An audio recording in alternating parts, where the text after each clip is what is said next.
Assalamualaikum and hello everyone. My name is Siti Nashrafika Maisara binti Saiful Azmi and I am currently pursuing my degree in chemistry with management at University Technology Marau.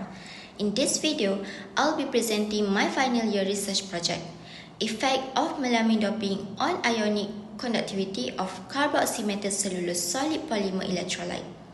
Let's explore how a flexible, biodegradable material could help improve the safety and performance of future battery systems.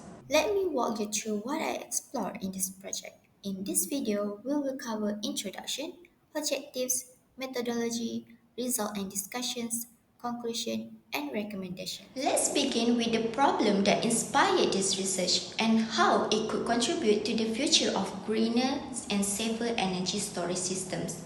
Conventional lithium-ion batteries use liquid electrolytes, which are flammable, prone to leakage, and explosive. They were also heavy, thus limit innovations in lightweight devices and EVs. What if the next battery didn't leak, didn't burn, and was made from biodegradable material? This study was carried out with two main objectives. First, to fabricate a solid polymer electrolyte using carboxymethyl cellulose doped with different concentrations of melamine and complex with lithium perchlorate. In simple terms, I prepared a series of biopolymer films by modifying the compositions of melamine to see how it influenced the overall performance of the material. Second, to investigate the effects of melamine doping on three key characteristics. First, ionic conductivity, which determines how easily lithium ions move. Morphology, which refers to the film structural properties. And mechanical strength, on how flexible and durable the films are. These objectives help evaluate whether melamine doped CMC-based electrolyte could be promising candidates for flexible and safer solid-state batteries. To prepare the polymer electrolyte, I first dissolve gram of CMC and gram of melamine in separate beakers with distilled water. Stir each of 1 hour at 50 degrees Celsius.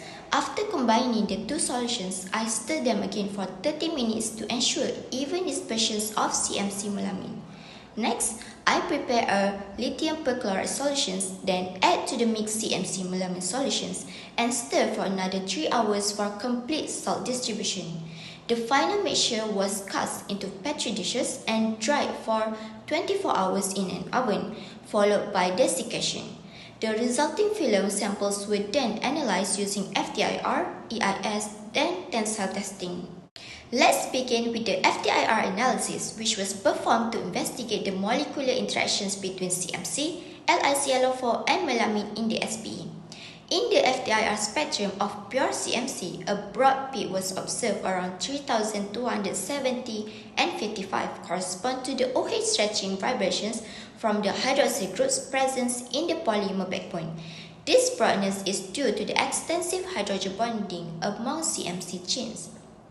Upon the incorporation of LiClO4, no significant shift in the OH peak was observed, but a slight reduction in intensity was noted, which may suggest minor interactions between lithium ions and the hydroxyl groups.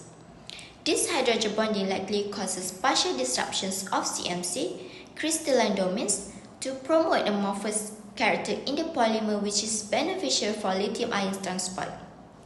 However, when melamine was introduced into the SPE, noticeable spectral changes occurred. These NH pins confirm the successful incorporation of melamine into the polymer host.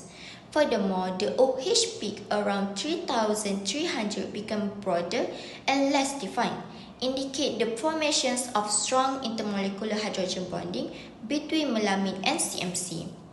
Additionally, slight shifts in other peaks such as the CO stretching at 1600 and COC stretching around 1050 further support the interactions between the dopant and polymer hosts. These spectral changes are consistent with the successful complexations and reduced crystallinity. FTIR results confirm that melamine does not just physically mix with CMC but chemically interacts with hydrogen bonding and electrostatic effects, which modify the polymer structure and enhance its potential as a solid electrolyte. Moving on to the ionic conductivity, I used EIS to analyze the ability of the films to conduct lithium ions. The Nyquist plots revealed that ionic conductivity increased with melamine concentration, peaking at 7 weight% melamine. At this concentration, the sample achieved a conductivity of 4.59 times 10 to the negative 3 Siemens per centimeter, which is a significant improvement compared to the undoped CMC LiClO4 films, which show only 7.6 times 10 to the negative 5 Siemens per centimeter. This improvement is attributed to the disruption of the CMC matrix by melamine, which increases amorphous regions and reduces energy barriers for the ion transport. Lastly, the tensile test was conducted to evaluate the mechanical strength of the films. Melamine improved mechanical strength of the film slightly due to the enhanced cross-linking and hydrogen bonding. However, the additions of LiClO4 slightly reduced strength as the salt disrupt the polymer chain packing and introduce plasticizing effects.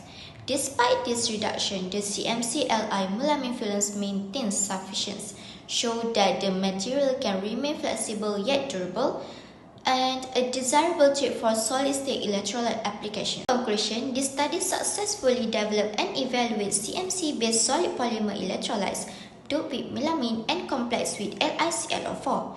Among the composition tests, the 5 weight% melamine sample showed the ideal between ionic conductivity and tensile strength, making it a strong candidate for future flexible battery system. The results confirm melamine's roles in enhancing electrochemical properties.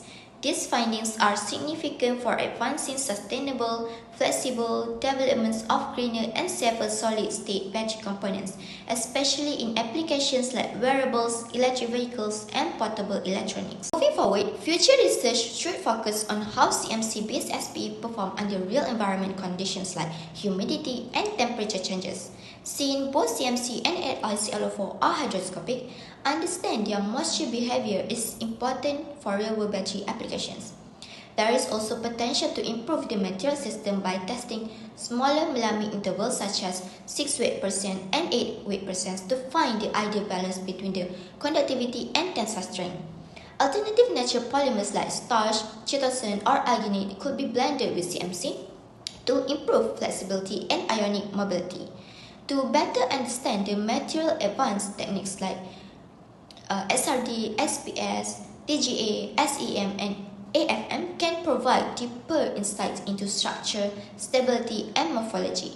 Lastly, integrate these films into actual small-scale battery devices will determine their practical potential as safe, biodegradable, and flexible solid-state electrolyte. That concludes my final year research project. Thank you so much for watching and following along. If you have any questions, feel free to leave a comment or reach out to me.